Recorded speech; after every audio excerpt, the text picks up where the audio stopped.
Y de esta manera damos inicio a nuestro 11º episodio de nuestro podcast Punto y Seguido. Para mí es un placer acompañarte nuevamente esta mañana, tarde o noche, indistintamente del momento que estés escuchando. Y pues de antemano preguntarte, como ya es costumbre, qué fantástico o cuán fantástico quieres sentirte el día de hoy. Porque indudablemente es la pregunta de rutina que debemos realizarnos al momento de despertar, diría yo. Significando esto que tenemos siempre el control de cómo queremos sentirnos y cómo queremos conducirnos en el día. Aquí me recuerdo de una anécdota que era para mí de bastante inspiración porque fue personal, en donde me encontraba iniciando en uno de mis primeros trabajos, ya graduada como licenciada, y recuerdo que esos primeros días eran un poco hasta terroríficos. Creo que era la palabra más acertada para describirlos en aquel entonces. Claro, luego con el pasar del tiempo ya esto para mí era más emocionante, esos primeros días de conocer, de la curiosidad a mil. Pero en aquel entonces iniciando, pues sí me generaba cierta preocupación y inquietud por lo que iba a ocurrir, si iba a estar a la altura digamos, de lo que estaban esperando de mí, si iba a cumplir con todas las expectativas. Creo que es lo natural que puede ocurrir cuando se está en esos momentos de iniciación, en esa juventud, ¿no? Entonces, bueno, recuerdo que siempre decía, el camino a la oficina pues tenía un escenario espectacular, precioso, donde había muchos árboles, era una zona residencial y pues incluso se llegaban a ver guacamayas. De verdad eran momentos, recuerdo, ahora que hago memoria, era bastante especial porque recuerdo que en aquellos minutos previo a entrar a la oficina me decía, vamos a contemplar de estas imágenes previas a entrar ya a mi labor y con esto deseo quedarme el resto del día, viendo a los pájaros, escuchando el sonido de las aves. Había mucha variedad de aves allí en esa zona. Y realmente me ayudó mucho, digamos, en aquel entonces para tener la actitud adecuada al momento de irme a cumplir con mis labores. Entonces, tienes allí ese tips, no me lo pediste, no lo esperabas, pero creo que eso es lo interesante también de estos podcasts. Eso inesperado, eso con lo que me estabas contando, pero que yo sé que te será interesante si lo pones en práctica. Y bueno, y coméntame qué tal te ha servido, porque creo que esos son los momentos que marcan la diferencia para cuando, indistintamente de lo que ocurra, nosotros nos podamos sentir más a gusto con la respuesta que vamos a dar, con la forma en cómo vamos a transmitir nuestras ideas y cómo nos queremos sentir en general. Pero bueno, sin apartarnos, por favor, de nuestro enfoque del podcast de hoy, vamos a hablar de un tema que a mí me encanta, me fascina, porque tiene que ver con la acción dentro de lo que es una organización. Y en particular, el efecto silo. Si bien no soy la autora de de esta teoría, ni tampoco es la idea el irnos con la parte tan técnica, pues de igual forma te puedo contar desde mi experiencia en cuanto a lo que se refiere este efecto silo organizacional. Pero vamos a iniciar por conocer qué es un silo. Un silo, pues, estarás de acuerdo, habrás visto, me imagino, en algún momento de tu vida esta especie de barriles o grandes contenedores en donde se almacenan granos o cualquier tipo de alimento que pues deba estar aislado o protegido de lo que vendría siendo la humedad. Entonces, ¿Qué tiene que ver? Me vas a preguntar eso con una organización, con una empresa. Bueno, fíjate que como lo hemos conversado en otras oportunidades, la empresa es un ser vivo que está estructurado con distintos departamentos que vienen haciendo la función de órganos. ¿Qué pasa? En el efecto silo organizacional, estos departamentos, tomando como las palabras claves de lo que es el silo, ese aislamiento y desconexión, esto es lo que está presente en los distintos departamentos. Es decir, trabajan no unidos o interrelacionados, sino que cada uno desde sus, desde sus puntos de combate, y no unifican o no hay la interacción o la comunicación necesaria como para que la información pueda llevarse de un departamento a otro, de una unidad a otro o de un órgano a otro, lo que al pasar el tiempo a la larga va significando el posible padecimiento de alguna situación que bien pudo haberse evitado. Ahora, ¿de qué manera podemos ver este efecto silo en acción? Te puedo dar un ejemplo bastante palpable, que quienes están dentro de una empresa, bien sea que trabajes como gerente, como líder de un equipo o estés dentro de un departamento como asistente, pues es que por lo general sucede que el departamento de compras y de finanzas se mantienen un poco reñidos en cuanto al momento de hacer el análisis de, digamos, hay que comprar alguna materia prima o algún tipo de recurso que se necesite, bien sea en el taller o digamos para algún área en particular de la empresa. Entonces empieza este dilema de que si los costos están muy elevados, entonces el departamento de compras debe cerciorarse de elegir al proveedor que tenga los mejores precios, que brinda las mejores condiciones de compra. Entonces el departamento de finanzas a veces no está muy de acuerdo con el de compras en cuanto al tema del presupuesto, y allí se empieza a generar lo que usualmente conocemos, este distanciamiento o la desconexión de lo que vendría siendo el propósito final de aquello que se quiere lograr. Un ejemplo también es cuando eso sí lo viví bastante en uno de mis experiencias laborales. Como gerente de ventas, pues tenía estos clientes los cuales yo recibía, les daba una serie de indicaciones y pues digamos que de alguna forma les presentaba los servicios que ellos iban a adquirir bajo un trato y digamos un esquema de atención que pues ya estaba diseñado. Sin embargo, cuando llegaba a la etapa del vendedor, se encontraban con que había una disparidad, no encajaba el mismo sistema empleado de mi parte en el primer contacto. Entonces el vendedor tenía su estilo particular.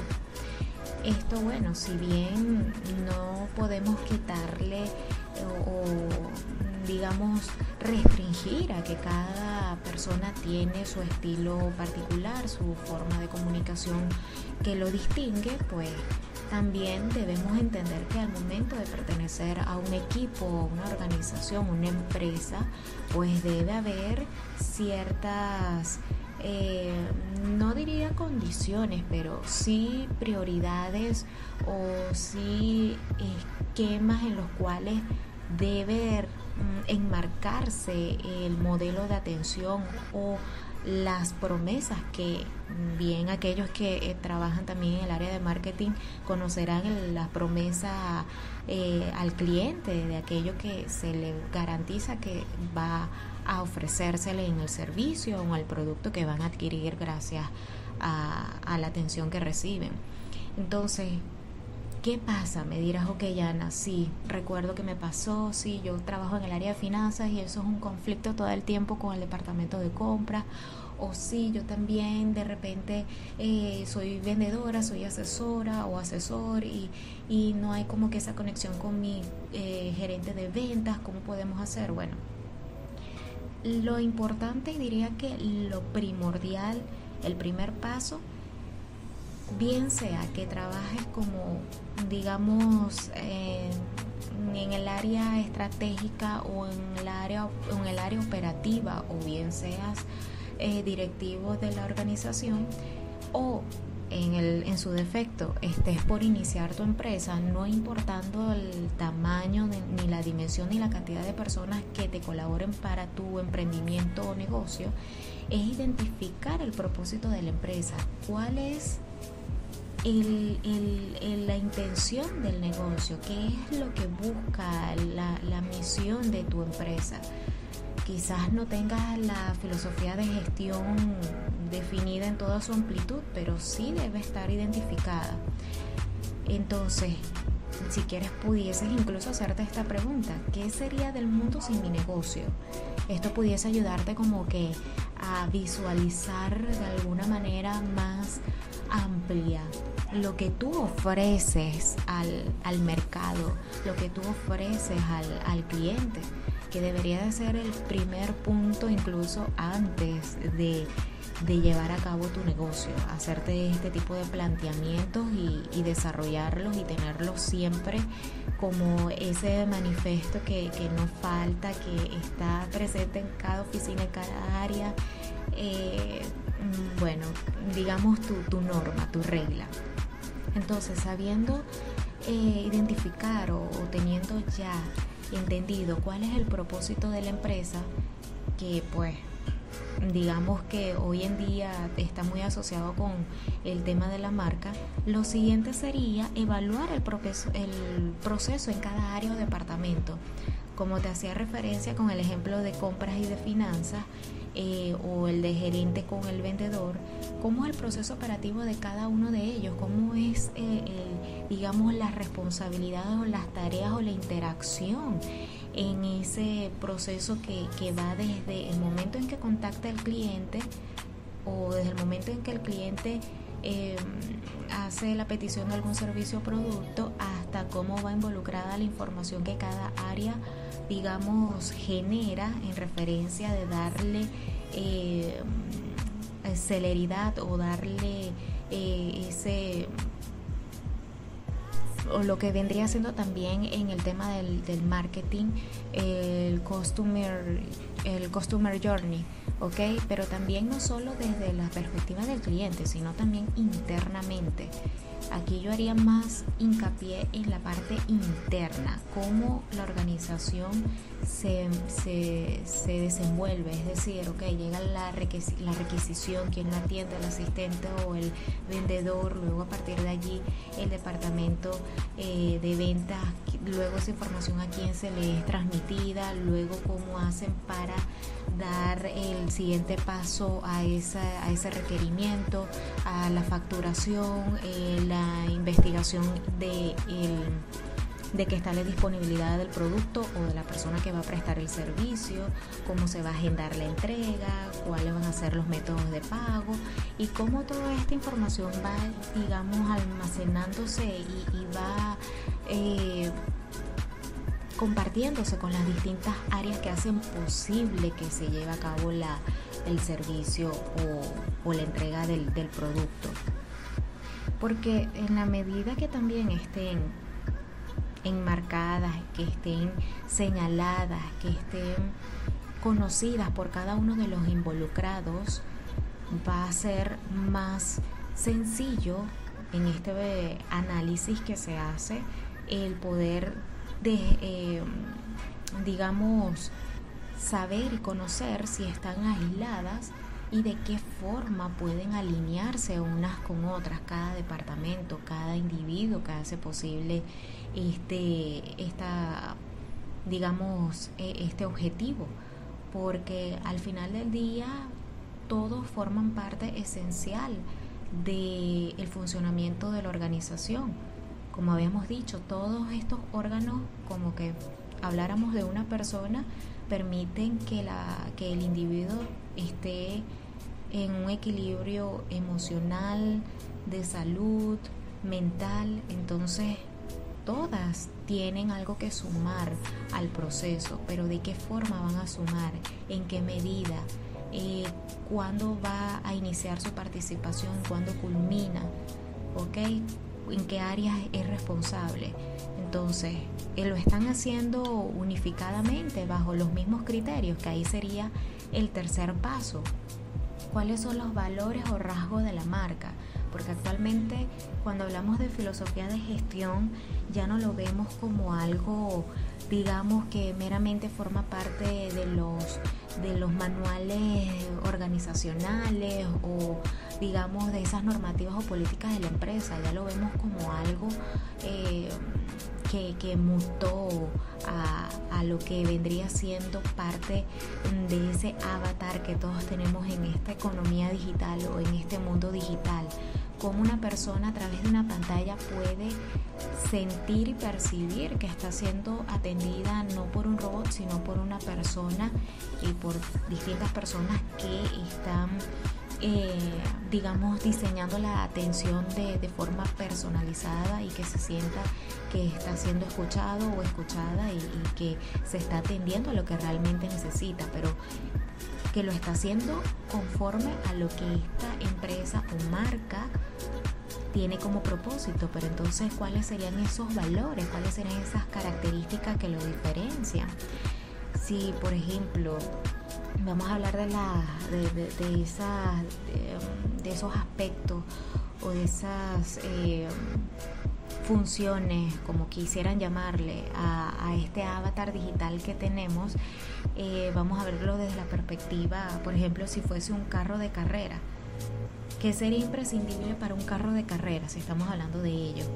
Que tenga un diseño artístico, que sea con un arte abstracto, o que realmente sea aerodinámico, que le brinde mayor rapidez en la pista y que no tenga contratiempos por la velocidad y el tiempo, el viento que vaya a restarle potencia. Por ello, no para todo el mundo es imprescindible tener estos valores que probablemente para ti sí son necesarios, porque si eres una marca joven, probablemente el sentido de la alegría, de la digamos, un lenguaje más sencillo al momento de comunicarte, van a ser claves para que te identifiquen en este mercado. Entonces, ¿cuáles serían esos rasgos? Igual, tal cual como que estuviésemos describiendo a una persona, describir a la marca, para saber cuáles son sus características, cómo es su personalidad. Ahora, una vez que también esto está identificado, el cuarto paso sería las medidas más efectivas para garantizar que esto está siendo aplicado y darle un seguimiento de que esta conducta, digamos, se mantiene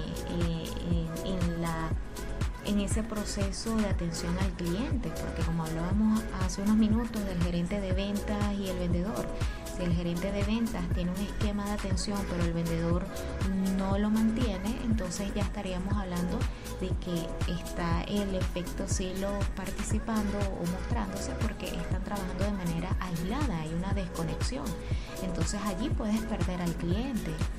De manera externa lo pudieses ver así, internamente pues ya el proceso allí se ve interferido. Entonces, porque también no solamente es saber qué es lo que nos caracteriza, sino también identificar cuáles conductas o hábitos nos alinean con ese propósito, con esa marca, con esos valores. Entonces, de verdad son pasos que teóricamente pueden verse bastante sencillos y pudiesen pasarse por alto, pero basándome en la experiencia que he tenido, en lo que he podido observar en distintos negocios de los cuales, bueno, no he formado parte, pero sí he podido de alguna forma participar, es vital para que haya una real unificación en los criterios del funcionamiento de una empresa, de la atención al cliente y de que todo camine bajo un criterio unificado. el conocer estos aspectos, por qué la empresa tiene ciertos valores, cuál es el propósito, de qué manera entrega su servicio, qué es primordial, porque en ese sentido realmente va a estar más que claro cuál es la misión y va a ser muchísimo más sencillo la comunicación de todos los departamentos. Ya como últimas recomendaciones, pues puedo decir que, nuevamente reiterando el tema del marketing, en este caso el marketing digital, en referencia con el tema de la marca, a veces podemos observar que quizás ahora más que antes, como el departamento de marketing a veces se pudiese trabajar de manera también como muy propia, y pareciera que sus actividades no estarían tan asociadas con las distintas áreas operativas de la organización, de la empresa.